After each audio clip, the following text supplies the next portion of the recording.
রাজধানীর কোরবানির হাট এবং বর্জ্য ব্যবস্থাপনার খবরাখবর আমরা জানতে চাই। সেই খবর রাখছেন সহকর্মী নিবিড় সাহা। এই মুহূর্তে তিনি রয়েছেন তেজগাঁও এলাকায়, সরাসরি যুক্ত হচ্ছে তার সঙ্গে। নিবিড়, নিশ্চয়ই শুনতে পাচ্ছেন। আমরা কিছুক্ষণ আগে আমাদের সহকর্মী যখন যুক্ত হয়েছিলেন তখন জানাচ্ছিলেন যে সারাদিনে এখনো পর্যন্ত বিভিন্ন কোরবানির হাট রয়েছে এবং সেটি ভাঙা হয়নি। বর্জ্য ব্যবস্থাপনাতেও এক ধরনের ধীর গতি লক্ষ্য করেছেন। আপনি কেমন দেখছেন? আপনি তেজগাঁওতেও রয়েছেন। তেজগাঁওতে যে গরুর হাট, সেটি ভাঙা শুরু হয়েছে কিনা, যদি না হয়ে থাকে কেন এটি হচ্ছে না ভাঙা, কি বলছেন এখানকার যারা ইজারাদার রয়েছেন তারা? আবির, সকাল থেকে আমরা যেরকম তথ্য পেয়েছি, পাশাপাশি দেখেছি যেসব চিত্র, যে এখন পর্যন্ত কিন্তু কোরবানির যে হাটগুলো রয়েছে সেগুলো কিন্তু যে সেগুলোর প্যান্ডেল কিংবা যেখানে যেখানে বাঁশ গেড়ে রাখা হয়েছিল সেসব খুঁটিও কিন্তু আসলে সরানো হয়নি। তবে বিকেলে আমরা দেখছি যে খুবই ধীর গতিতে তারা আসলে সেগুলো সরাচ্ছেন। পাশাপাশি প্যান্ডেলও কি যেগুলো রয়েছে সেগুলোও কিন্তু খোলা হয়নি। পাশাপাশি আমার পেছনে যদি একটু দেখেন যে পুরো তেজগাঁওতেই কিন্তু আসলে নামে মাত্র বলা যায় যে এই যে হাটের বর্জ্য ব্যবস্থাপনা কিংবা বর্জ্য সরানোর যে প্রক্রিয়া সেটি চলেছে।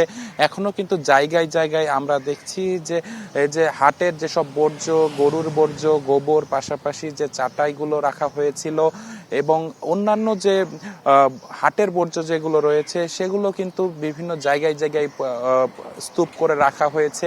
এখনো কিন্তু এইগুলো সরানো হয়নি। পাশাপাশি রাজধানীর বিভিন্ন এলাকায় ঘুরে আমরা কিন্তু দেখেছি যে যেসব জায়গায় কোরবানি হয়েছে সেই কোরবানির যে বর্জ্যগুলো তৈরি হয় সেগুলোও কিন্তু আমরা বিভিন্ন জায়গায়, বিভিন্ন মোড়ে মোড়ে, পাশাপাশি বিভিন্ন গলিতে কিন্তু আমরা পড়ে থাকতে দেখেছি।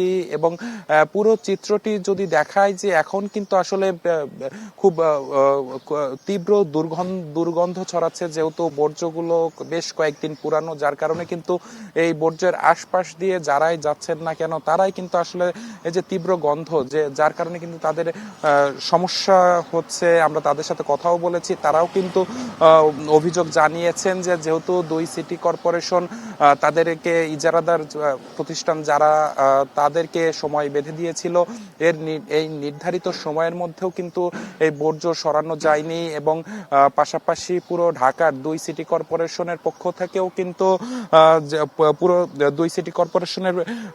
থেকেও কিন্তু যে সময়সীমা দেয়া হয়েছিল কোরবানির বর্জ্য সরানোর জন্য, সেখানেও কিন্তু আসলে আমরা বিশাল ফারাক দেখতে পাচ্ছি। গতকাল কোরবানি হয়েছে, গতকালের যে বর্জ্য সেটিও কিন্তু আমরা সব জায়গা থেকে সরানো হয়েছে, এমন চিত্র কিন্তু দেখতে পাইনি। পাশাপাশি আজকেও কোরবানি হয়েছে, আজকের চিত্রও কিন্তু গতকালকের মতোই। দুই সিটি কর্পোরেশন থেকে বলা হচ্ছে তারা কাজ করছেন, তবে কাজে কিন্তু আমরা বেশ ধীর গতি আমরা লক্ষ্য করেছি। তো সবকিছু মিলিয়ে এই ছিল এখন পর্যন্ত আমার কাছে থাকা সবশেষ খবর। আবির, ধন্যবাদ নিবিড়। আমাদের সহকর্মী নিবিড় সাহা তিনি যুক্ত হয়েছিলেন এবং তিনি তেজগাঁওয়ের একটি হাট থেকে জানাচ্ছিলেন, গরুর হাট থেকে বিশেষ করে। এবং তিনি বলছিলেন যে এই তেজগাঁওর হাটের যে চিত্র, এরকম বিভিন্ন হাটের চিত্র রয়েছে। যদিও বলা হয়েছিল যে 12 ঘন্টার মধ্যে হাটগুলোকে ভেঙে ফেলা হবে, কিন্তু সেই ব্যাপারে সিটি কর্পোরেশন যে ব্যবস্থা নিচ্ছে সেটি খুবই ধীর স্থির অবস্থায় রয়েছে।